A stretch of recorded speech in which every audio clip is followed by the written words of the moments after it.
Saudaraku yang terkasih, saya berdoa semoga saudaraku semua dalam keadaan baik-baik saja, dalam keadaan sehat, dalam keadaan bahagia, damai sejahtera, dan pastinya hidup di dalam berkat Tuhan. Malam hari ini kita akan membahas satu kata yang sangat viral, kata yang hampir setiap saat, setiap waktu masuk ke dalam telinga kita. Padahal sebelumnya kata ini tidak pernah ada di dalam kamus perbendaharaan kita. Kata itu adalah Omnibus Law.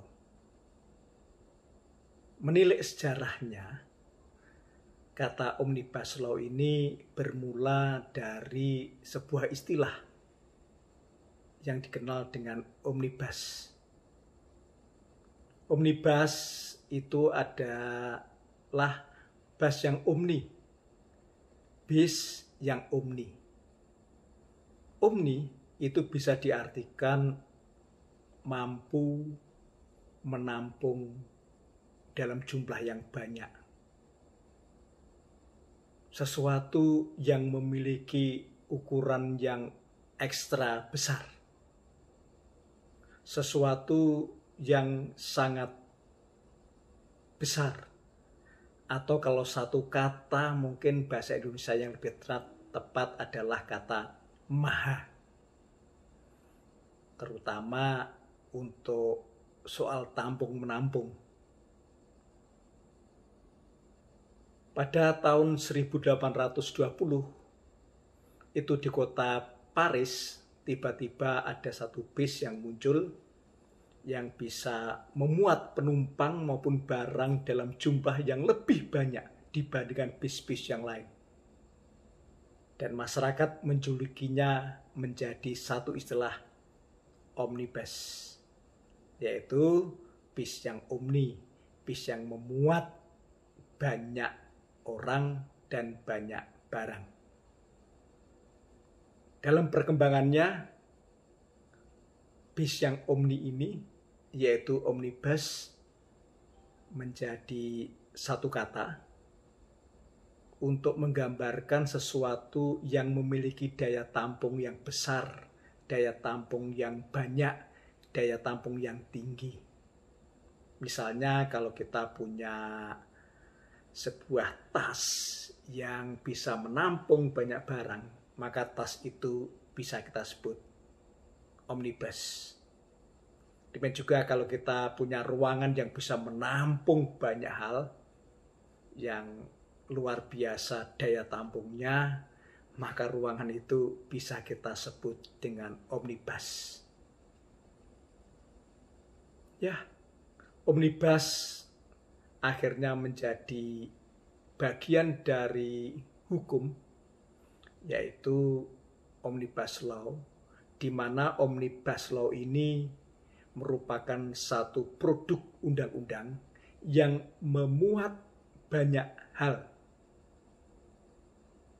Omnibus Law adalah undang-undang di mana berbeda dari undang-undang yang lain yang biasanya berbicara tentang satu tema, berbicara tentang satu klaster, berbicara tentang satu sektor saja. Tapi Omnibus Law berbicara tentang banyak klaster, banyak tema, banyak sektor, banyak pasal. Sehingga ini suatu istilah yang begitu dahsyatnya. Di Indonesia seringkali orang menyebutnya dengan undang-undang sapu jagat karena semuanya bisa dimasukkan di situ. Maksud dari Omnibus Law adalah supaya ada satu kerangka, satu tema besar yang bisa mengkonsolidasi, mengharmonisasi, mensinkronisasi berbagai macam undang-undang. Karena bisa jadi undang-undang yang satu dengan undang-undang yang lain itu tidak selaras, tidak harmonis, tidak sinkron, dan dikonsolidasi menjadi satu undang-undang yang bisa mengatasi semua hal. Kenapa Omnibus Law ini jarang terjadi? Karena begitu sulitnya. Merancangnya sulit, menyusunnya sulit, nanti belum diperlukan banyak pihak, banyak kepentingan yang harus diajak berbicara, para pemangku kepentingan yang tentunya memiliki kepentingan yang berbeda-beda, terutama dari sisi politis. Ini bukan hal yang mudah. Negara sebesar Amerika Serikat saja tidak pernah berhasil menelurkan sebuah Omnibus Law. Tetapi Indonesia adalah negara yang besar, melahirkan sebuah karya besar pada tanggal 5 Oktober tahun 2020 yang lalu telah lahir sebuah Omnibus Law di Indonesia. Omnibus Law ini akhirnya dikenal dengan nama Undang-Undang Cipta Kerja.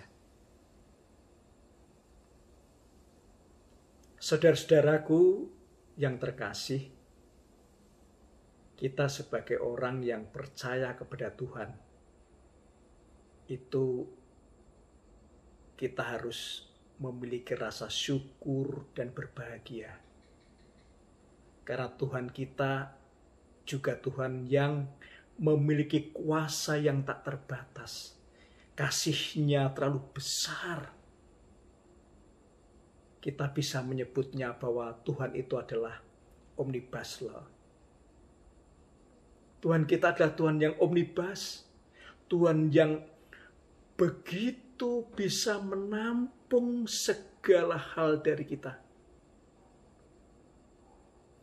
Telinganya mampu mendengar seru-seruan kita semua di seluruh dunia.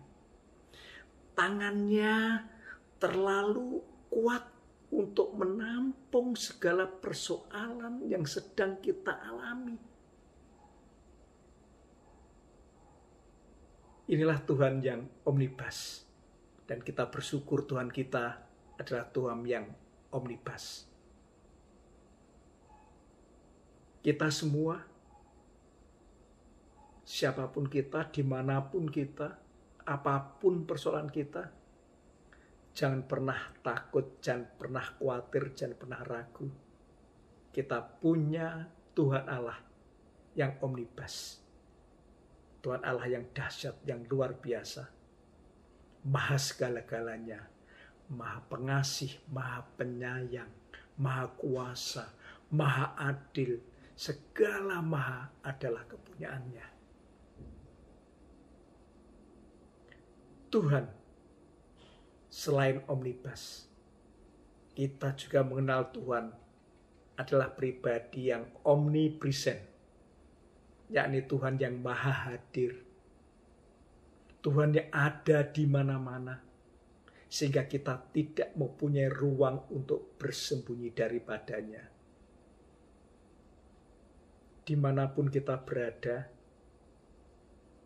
apapun yang sedang kita lakukan, apapun yang kita ucapkan, bahkan segala sesuatu yang tidak kita ucapkan sekalipun, Tuhan Maha tahu, Tuhan Maha mengerti, Tuhan Maha peduli. Karena Tuhan adalah omnipresent. Allah yang senantiasa menjangkau keberadaan kita. Allah yang menjangkau setiap pergumulan kita. Allah yang menjangkau setiap persoalan dan masalah yang sedang kita hadapi. Dan dengan maha kuasanya, dan dengan maha kasih-Nya, Tuhan yang omnipresent ini adalah Tuhan yang omnibus. Pasti mau dan mampu menolong kita. Tugas kita hanya satu. Mari kita mendekatkan diri kita kepada Tuhan Allah kita. Sebab apabila kita merasa jauh. Itu sesungguhnya kita sedang bergerak menjauhi Allah. Ayo, kita putar Allah balik lagi. Segera, hari ini, saat ini, kita putar arah kembali kepada Tuhan Allah. Percaya, percaya, percaya. Tuhan mau dan mampu. Tuhan adalah omnibus. Tuhan adalah omnipresent yang siap sedia mendengarkan seruan kita. Bahkan yang tidak terucap sekalipun. Saat ini kita diingatkan. Kita harus selalu bersyukur. Kita harus dalam keadaan yang bahagia. Sebab kita punya Tuhan Allah yang luar biasa. Tuhan yang omnipresent maha hadir adalah Tuhan yang omnibus. Tuhan yang memiliki segala-galanya. Tuhan yang maha segala-galanya. Mari datang kepada Tuhan. Tuhan Yesus memberkati. Amin.